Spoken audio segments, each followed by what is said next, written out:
dibentuk untuk melayani Allah.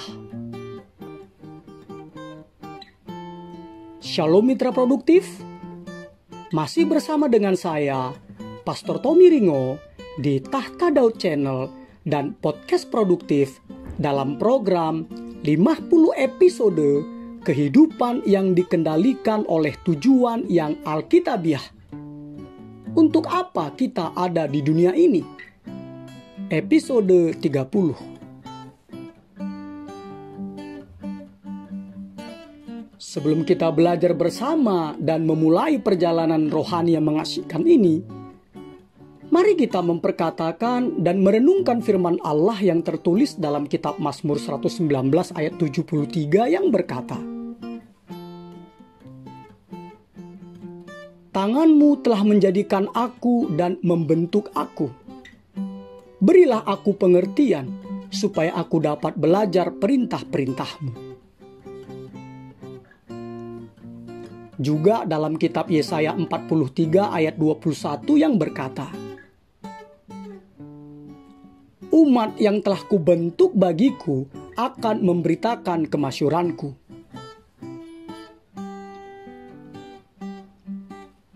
Dari ayat-ayat tersebut kita diingatkan mitra produktif bahwa Anda dibentuk untuk melayani Allah. Allah membentuk setiap ciptaan di dunia ini dengan berbagai keahlian yang khusus. Ada binatang yang berlari, ada yang melompat, ada yang menggali, ada yang berenang, dan ada yang terbang. Setiap ciptaan memiliki peran khusus berdasarkan cara mereka dibentuk oleh Allah. Hal yang sama juga berlaku bagi manusia. Kita masing-masing dirancang secara unik dan khusus atau dibentuk untuk melakukan hal-hal tertentu. Sama seperti bangunan, sebelum arsitek merancang bangunan baru, mereka lebih dahulu bertanya, untuk apa bangunan ini didirikan? Bagaimana nantinya bangunan ini dipakai? Fungsi yang dimaksudkan selalu menentukan bentuk bangunan itu. Begitu juga dengan Anda. Sebelum Allah menciptakan Anda, Allah memutuskan peran apa yang Dia ingin Anda mainkan di dunia ini. Allah merencanakan dengan presisi bagaimana Dia ingin Anda melayani Dia. Dan selanjutnya, Allah membentuk Anda untuk tugas-tugas tersebut. Anda adalah sebagaimana adanya Anda. Karena Anda dibentuk untuk suatu pelayanan yang unik dan khusus.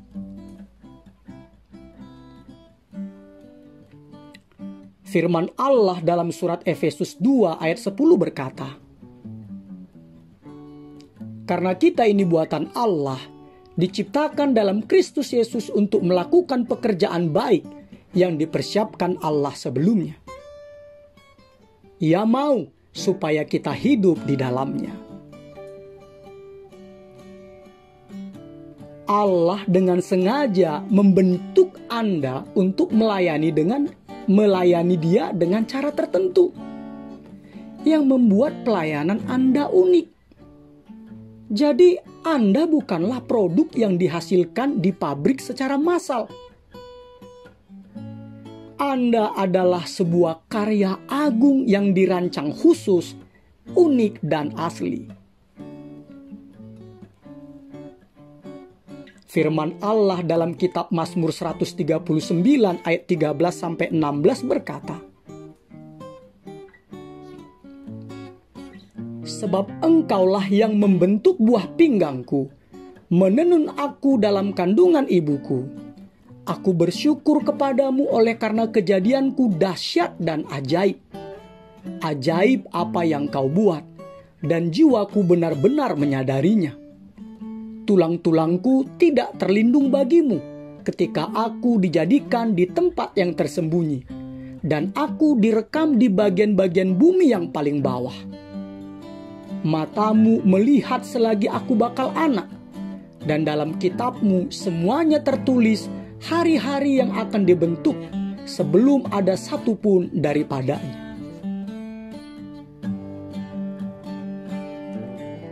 Dari ayat ini dijelaskan bahwa Allah dengan sengaja membentuk dan menciptakan Anda untuk melayaninya dengan cara tertentu yang membuat pelayanan Anda unik. Allah tidak saja membentuk Anda sebelum kelahiran Anda. Ia merencanakan setiap hari kehidupan Anda untuk mendukung proses pembentukan itu. Ini berarti tidak ada yang terjadi di dalam kehidupan Anda yang tidak penting. Semuanya penting. Allah memakai semuanya itu untuk membentuk Anda bagi pelayanan Anda kepada Allah dan kepada sesama.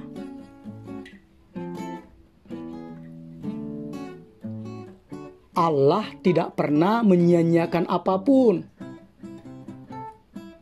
Allah tidak akan memberikan Anda kemampuan, minat, talenta, karunia, kepribadian, dan pengalaman hidup jika Allah tidak bermaksud untuk memakai semuanya itu bagi kemuliaannya.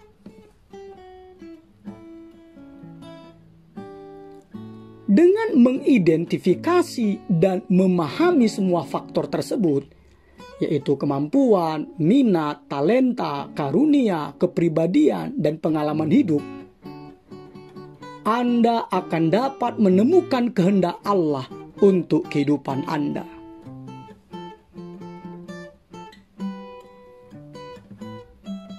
Allah berfirman bahwa kejadian Anda dahsyat dan ajaib. Anda adalah kombinasi dari banyak faktor yang berbeda. Untuk menolong Anda mengingat kelima faktor ini, Rick Warren membuatnya menjadi sebuah akronim dalam bahasa Inggris, SHAPE, atau bentuk dalam bahasa Indonesianya, SHAPE. S adalah kepanjangan dari spiritual gift, atau karunia rohani. H atau H adalah kepanjangan dari heart, hati. A atau E adalah kepanjangan dari abilities, kemampuan. P atau P adalah kepanjangan dari personality, kepribadian. Dan E atau I adalah kepanjangan dari experience, pengalaman. Dalam episode ini dan episode berikutnya, kita akan memperhatikan kelima faktor ini. Dan setelah itu dijelaskan, kita akan tahu bagaimana menemukan dan memakai shape, bentuk Anda.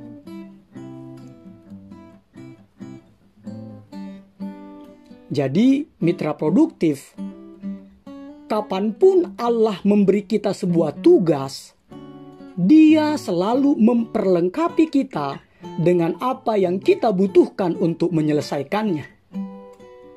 Kombinasi dan kemampuan itu adalah kita sebut sebagai shape, SHAPE, bentuk dalam bahasa Indonesia, shape, SHAPE, atau SHAPE.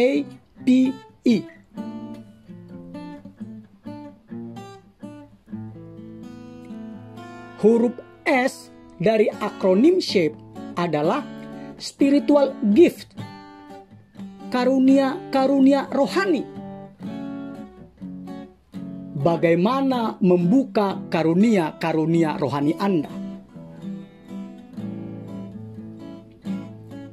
Allah memberikan kepada semua orang percaya karunia-karunia rohani untuk pelayanan. Itu tertulis dalam Roma 12 ayat 4-8, 1 Korintus full pasal 12, Efesus 4 ayat 8-15, 1 Korintus 7 ayat 7. Karunia rohani ini adalah kemampuan khusus yang diberikan Allah untuk melayani Dia, dan hanya diberikan kepada orang percaya atau orang Kristen. 1 Korintus 2 ayat 14.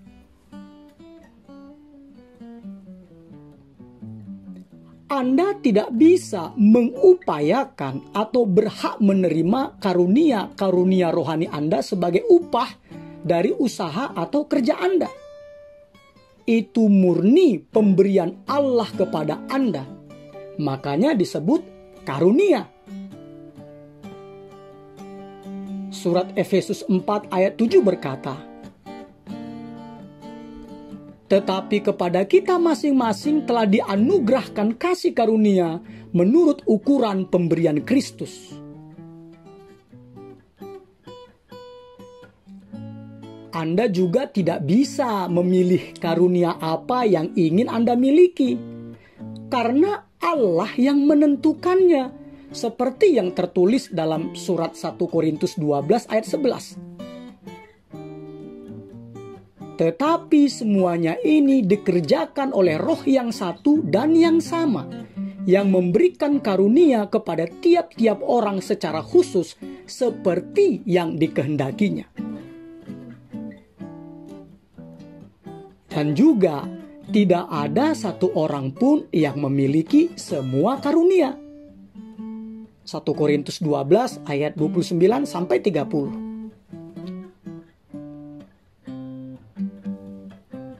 Mitra produktif, karunia rohani Anda tidak diberikan untuk kepentingan Anda, tetapi untuk kebaikan orang. Sama seperti orang lain diberikan karunia oleh Allah untuk kebaikan Anda.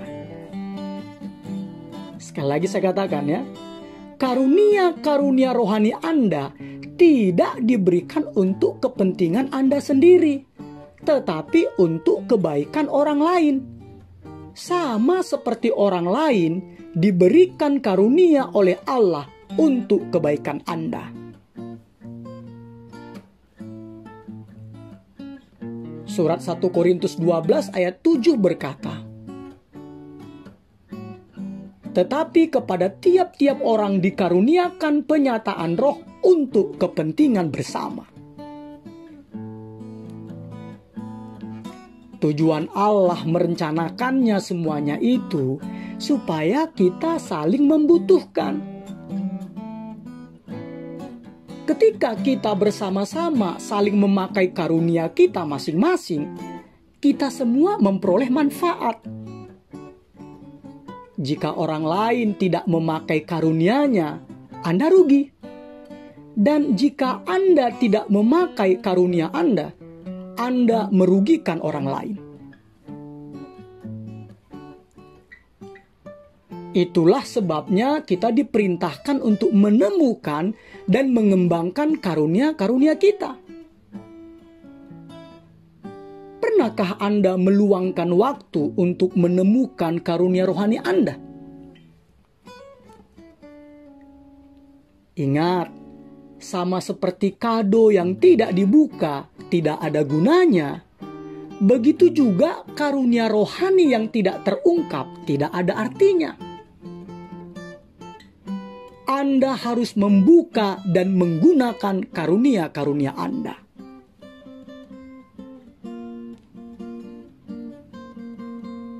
Kapanpun kita melupakan kebenaran-kebenaran dasar tentang karunia ini, selalu muncul masalah dalam gereja. Masalah pertama adalah kecemburuan karunia. Ini terjadi ketika kita membanding-bandingkan karunia kita dengan karunia orang lain. Merasa tidak puas dengan apa yang Allah berikan kepada kita, dan menjadi marah atau iri hati atas cara Allah memakai orang lain.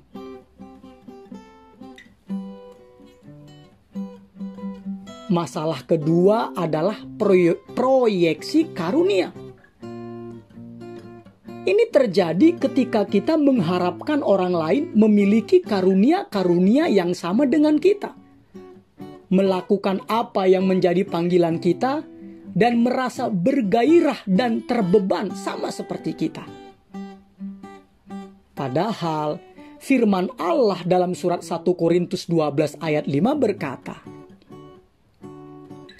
"Dan ada rupa-rupa pelayanan, tetapi satu Tuhan."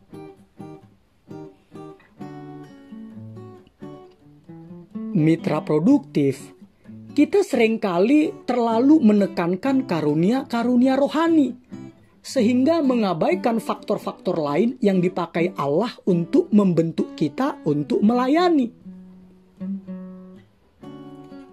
Karunia-karunia Anda menyingkapkan satu kunci untuk menemukan kehendak Allah bagi pelayanan Anda.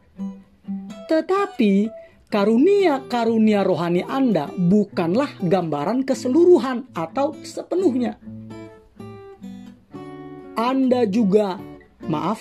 Allah juga membentuk Anda dengan dan dalam 4 cara lainnya.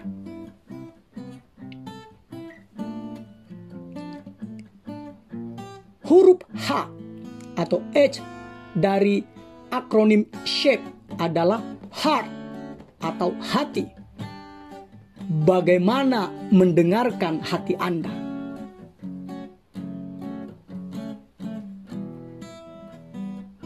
Alkitab memakai kata hati untuk menjelaskan sekumpulan keinginan, harapan, minat, ambisi, impian, dan kesukaan yang Anda miliki. Hati Anda mewakili sumber segala motivasi Anda, yaitu apa yang Anda sukai dan apa yang paling Anda pedulikan.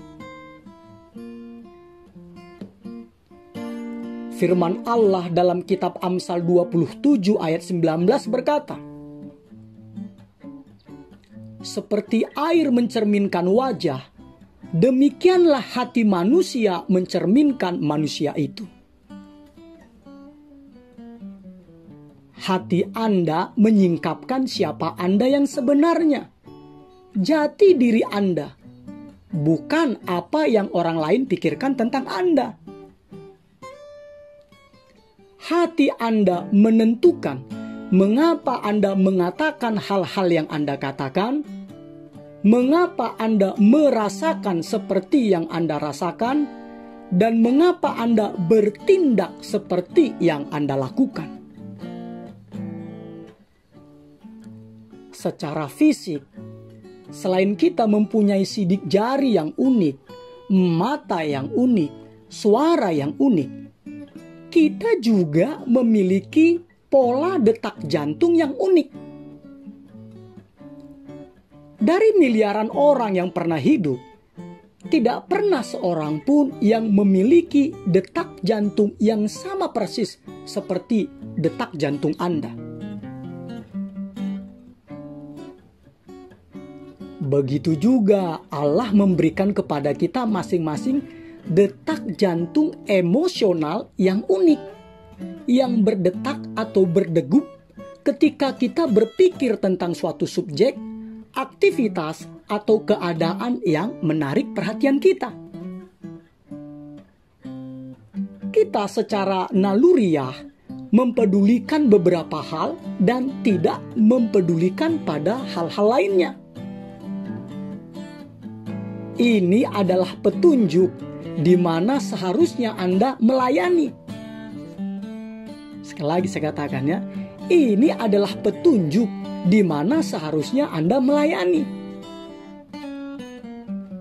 Detak atau degup jantung emosional Anda merupakan kunci kedua untuk memahami pembentukan Anda untuk melayani.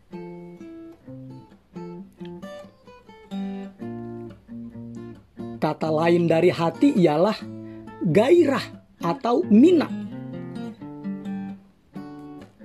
Ada hal-hal tertentu yang terhadapnya Anda merasa bergairah, berminat, dan beberapa hal lainnya yang kurang Anda perhatikan. Gairah atau minat itu berasal dari Allah. Allah memiliki suatu maksud dengan memberi Anda minat-minat bawaan ini.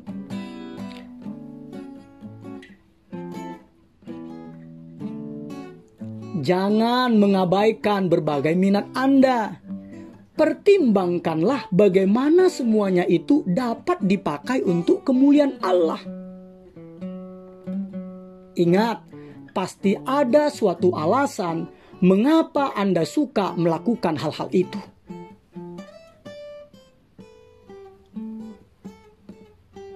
Alkitab berulang kali mengatakan agar kita melayani Allah dengan segenap hati.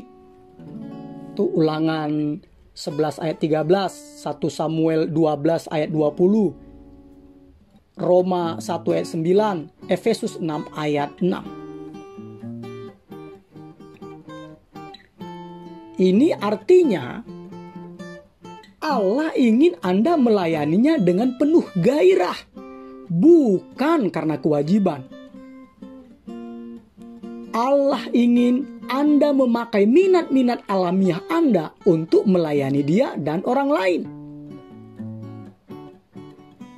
Mendengarkan dorongan-dorongan batin bisa menunjuk pada pelayanan yang Allah maksudkan untuk Anda kerjakan.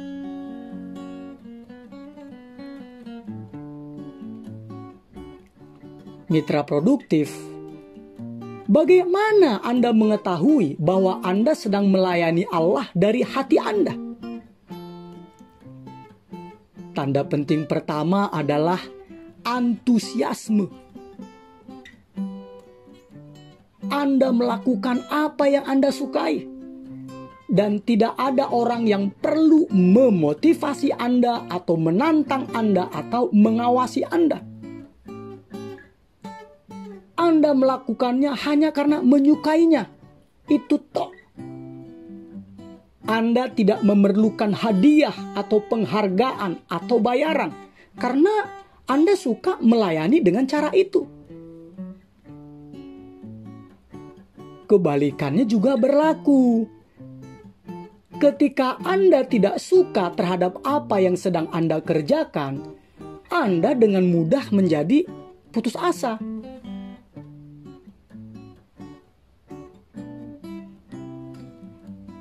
Tanda penting kedua bahwa Anda melayani Allah dari hati Anda adalah keefektifan.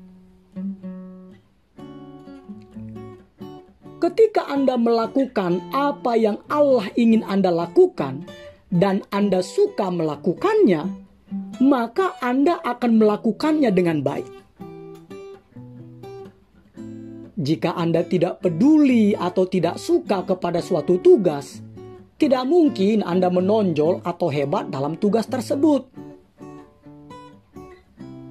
Sebaliknya, orang-orang yang paling sukses di bidangnya adalah mereka yang melakukannya dengan bergairah, bukan karena kewajiban atau karena keuntungan.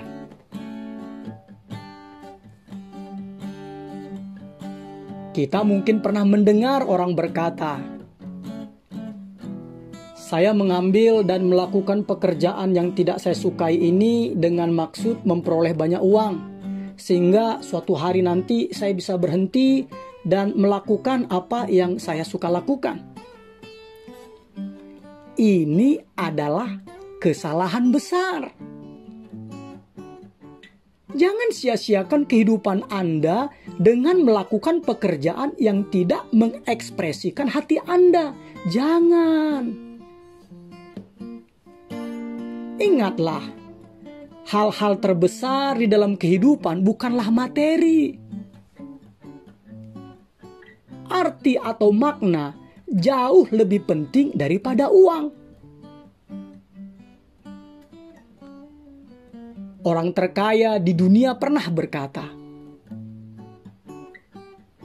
Lebih baik sedikit barang dengan disertai takut akan Tuhan daripada banyak harta dengan disertai kecemasan.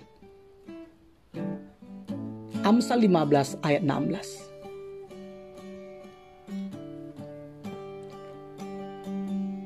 Mitra produktif, jangan puas hanya dengan meraih atau mencapai kehidupan yang baik. Karena kehidupan yang baik tidaklah cukup baik. Akhirnya itu tidak akan memuaskan. Anda dapat memiliki banyak hal untuk hidup baik, namun masih belum memiliki tujuan hidup. Sebaliknya, kejarlah kehidupan yang lebih baik, yaitu melayani Allah dengan cara yang mengekspresikan hati Anda. Carilah apa yang Anda sukai. Pikirkanlah apa yang senang Anda lakukan. Temukanlah apa yang ditaruh Allah dalam hati Anda untuk Anda lakukan. Lalu lakukanlah itu untuk kemuliaan-Nya. Haleluya.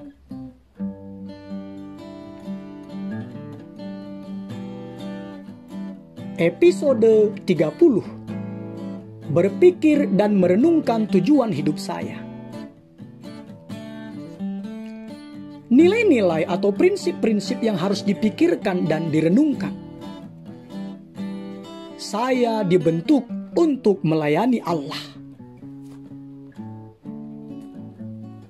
Ayat untuk diingat 1 Korintus 12 ayat 6. Dan ada berbagai-bagai perbuatan ajaib, tetapi Allah adalah satu yang mengerjakan semuanya dalam semua orang. Pertanyaan untuk dipikirkan dan didiskusikan. Melalui cara apa saya dapat melayani orang lain dengan bergairah dan menyukainya? Immanuel, Allah menyertai kita mitra produktif.